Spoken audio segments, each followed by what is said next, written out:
triplo C. Curta, comenta, porque a integração do chat ajuda muito, e compartilhe. Você pode fazer essas 3 coisas que ajudam o algoritmo a aparecer. Mas eu não tô brincando não, pessoal. Dá uma paradinha agora de 1 segundo e clica no joinha, porque às vezes a pessoa já está acostumada a ouvir isso. Não. É importante que você faça isso, porque se você não fizer, inclusive atrapalha o vídeo. Parece que o vídeo é menos relevante. Para mim foi uma reportagem da própria Folha de São Paulo no final de semana, que eu vou colocar aqui para vocês.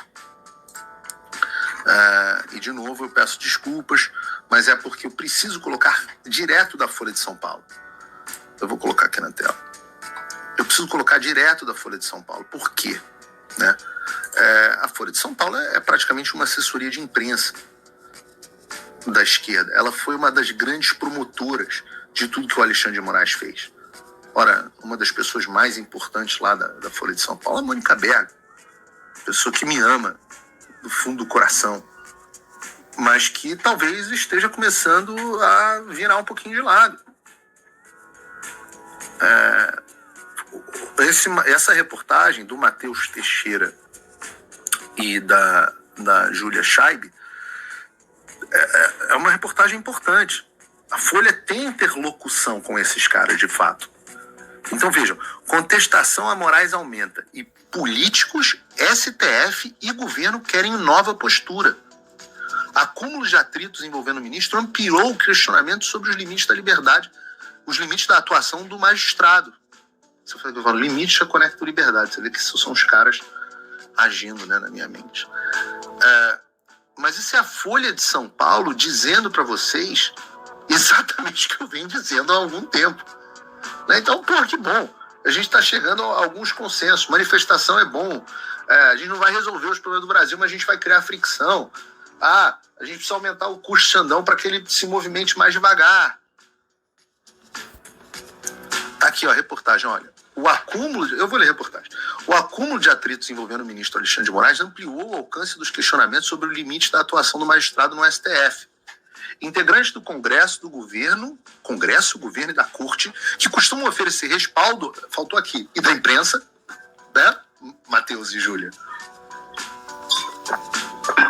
que costumam oferecer respaldo às ações de Moraes, agora admitem reparos e reconhecem nos bastidores a necessidade de ajustes. Eu não duvido que um deles seja o Barroso, porque o discurso do Barroso é meio esse. Não vamos nos livrar do Xandão, porque ele fez um papel importante, assumiu um custo muito alto, mas vamos fazer ajustes. Praticamente o que o Tarcísio está falando. Essas autoridades mantêm apoio ao ministro, como eu disse, e destacam a relevância da sua atuação na defesa das instituições, exatamente como eu disse que o Barroso fez agora há pouco. Elas afirmam, no entanto, e isso não foi feito no discurso, está ali nas entrelinhas, que uma mudança calculada e gradual de postura seria importante para baixar a temperatura de recentes embates protagonizados por Moraes. Galvão, sentiram. A avaliação é feita em diversos grupos por políticos e magistrados em postos relevantes dos três poderes. Alguns pregam recuos concretos, enquanto outros somente apontam que Moraes tende a atenuar os focos de tensão no curso natural do seu trabalho. Ou seja, nada de prender Bolsonaro, pô. Essa percepção se acumulou nos últimos meses e ficou mais abrangente depois dos embates recentes no parlamento e a partir das críticas às decisões de Moraes envolvendo o bloqueio de páginas do X. Esse último caso teve a atuação do empresário Elon Musk e de integrantes do Congresso dos Estados Unidos. O ministro vive um momento de maior contestação ao seu trabalho desde que começou a relatar os inquéritos do STF que miram o presidente Jair Bolsonaro e seus aliados, integrante de uma articulação que, segundo as investigações da PF, teria como objetivo impedir a posse de Lula. Mesmo dentro do Supremo, que costuma respaldar suas decisões por ampla maioria, há ministros que demonstram ressalvas à atuação de Moraes em conversas reservadas. Gente, o fato da Folha de São Paulo estar publicando isso, esse é um recado para o establishment. E já saiu coisa no Estadão, já saíram algumas coisas no Globo. Eu vou abrir uma outra coisa da Folha aqui. Mas isso é o seguinte: é permitido voltar a criticar o Moraes e impor limites a ele. Está autorizada a ideia de que ele cometeu excesso. E isso é um deslocamento da janela de percepção. O ministro alinhado a Moraes já fez a avaliação de que as críticas antidirecionadas ao ministro passaram a se voltar contra a corte como instituição. Isso é, segundo integrantes do judiciário, teve como consequência o avanço de projetos do Senado que miram o STF. Isso é central para vocês entenderem. Não é que os caras estão preocupados com o Brasil, é que os caras estão preocupados em sobrar para eles. Aquela porcaria desculpa dizer, é um balcão de negócio. É um balcão de interesse. E o esforço que tem sido gasto para a manutenção do aparato de perseguição política do Moraes está tendo custo para os interesses pessoais desses caras. O trabalho do ministro é considerado importante para defender o STF. No entanto, há uma avaliação de que alguns casos acabam por expor o tribunal mais do que blindá-lo. Por vocês têm alguma dúvida? 17% de confiança da população. Moraes destruiu a instituição do judiciário brasileiro, a credibilidade do judiciário brasileiro, de forma irreparável. Vão ser necessários 25 anos e reformas para restaurar o que o Alexandre fez nos últimos 2 anos. 4, ou 5, mas principalmente nos últimos 2 anos.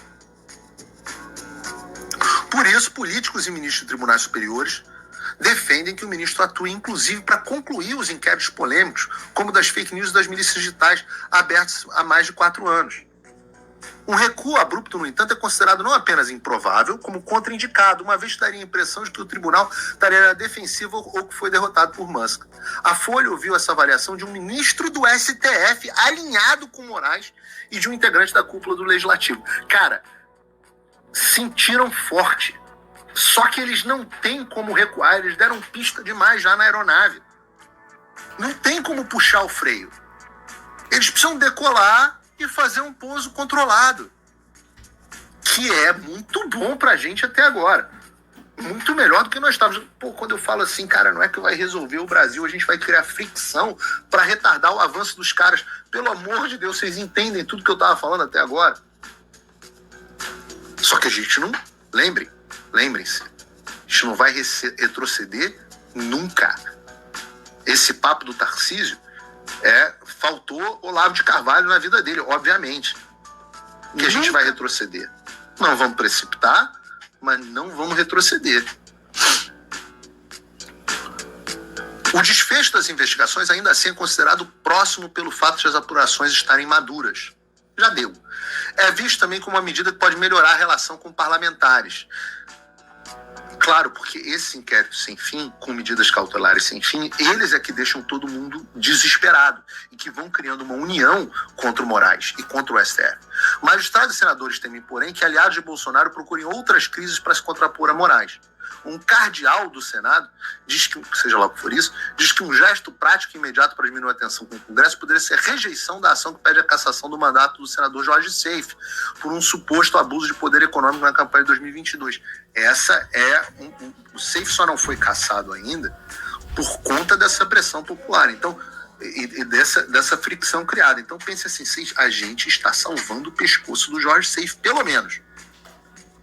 O PL de Bolsonaro está empenhado em eleger uma maioria robusta de senadores. Parlamentares dizem que um sinal de que Moraes enfrenta o cenário mais desfavorável desde a abertura do inquérito das fake news de 2019 é o que o próprio ministro iniciou um movimento para se fortalecer diante do aumento da críticas. Claro, ele se sentiu acuado e foi buscar apoio. Primeiro, articulou contra os integrantes do Supremo um jantar com o presidente Lula, pediu socorro para o Lula. Segundo relatos colhidos pela Folha, o tom da conversa foi de avaliação do contexto político atual. Ministros expressaram preocupação com o avanço das reclamações e principalmente com a constatação de que não há uma base ampla do governo com força para blindar o STF. No dia seguinte ao jantar com Lula, o ministro teve uma reunião com o presidente Arthur Lira, que é pressionado para abrir uma CPI de um lado de abuso de autoridade, que já tem assinatura, e ele teve também, e o outro por outro lado, de pautar fake news. O ex-presidente Temer costuma ser chamado para atuar em momentos de crise, mandou uma mensagem para Moraes para elogiar o gesto do diálogo. Essas movimentações, porém, ainda não mudaram o clima hostil entre Moraes e parte do Congresso. A aposta da maioria do STF nos bastidores, por exemplo, é que não haveria qualquer risco de a prisão do deputado Chiquinho Brazão, determinada por Moraes sob a acusação de tratar uns mandatos, ser derrubada pela Câmara em condições normais. Em condições normais não, mas depois do que ele fez com Daniel Silveira, né? Em um caso de grande comoção pública, nenhum parlamentar toparia se expor apenas para dar um recado à corte. O cenário, porém, não foi tão tranquilo. Ao final, foram 277 votos para deixar o deputado na prisão, apenas 20 a mais do que o necessário. 129 contrários, 28 abstenções e 78 ausências. A insatisfação do Congresso com Moraes começou ainda no governo Bolsonaro. O clima se acirrou na época, principalmente depois quando o Moraes mandou prender o Daniel Silveira por ter publicado um vídeo com xingamentos ao ministro do Supremo. Após a troca de governo, Moraes se aproximou ao Lula, teve influência decisiva na escolha do Paulo Gonet, do Flávio Dino, e a conclusão da Folha é que a expectativa dos integrantes do tribunal é de que a aproximação com o governo pudesse fortalecer o STF. Eles acharam, lembra, tá todo mundo, ninguém preocupado com o Brasil. Eles estão preocupados em se fortalecer o balcão deles, né? Amenizar o clima ruim para a Corte no Legislativo, que não prosperou. Além disso, a própria atuação do Moraes contribuiu para a deterioração da relação. O alinhamento dele com a PGR, por exemplo, aumentou, mas mesmo após emplacar um aliado no órgão, ele teria seguido com os atropelos da instituição. O ministro já proferiu ao menos 4 decisões importantes com pareceres contrários ao da PGR do Gonet. Claro, o ditador só para quando é parado. E ele está começando a ser freado. Mas e a vaidade?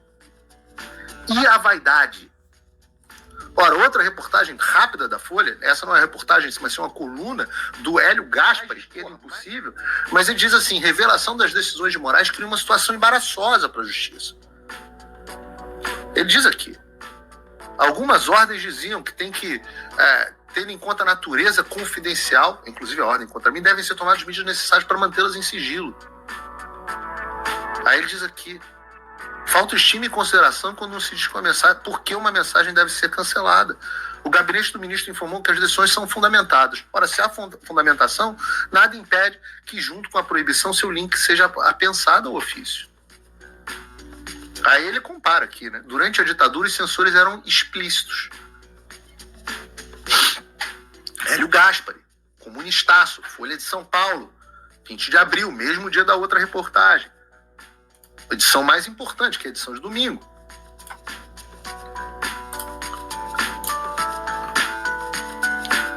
Vejam a mudança. Vejam a Folha dizendo o que eu vinha dizendo a vocês. Eu digo assim, nós estamos chegando em algum lugar contra tudo e contra todos. Mas não vai ser, agora o Moraes vai cair. Eu fico recebendo isso nas minhas caixinhas de perguntas lá no Instagram. A gente está começando. Eu espero que a gente tenha em maio mesmo audiência no Congresso dos Estados Unidos. Eu espero que o Comitê Judiciário tome mais medidas. Eu espero que o Elon Musk tome uma postura mais altiva, ainda mais, que ele continue expondo. Eu digo para vocês que uma outra empresa de tecnologia vai divulgar os documentos também recebidos pelo Moraes. Esse é um trabalho longo, eu falei, a gente está no segundo round. Agora, o que eu preciso para poder continuar lutando? Você já sabe. Talvez você já saiba. Eu preciso do seu apoio, pô.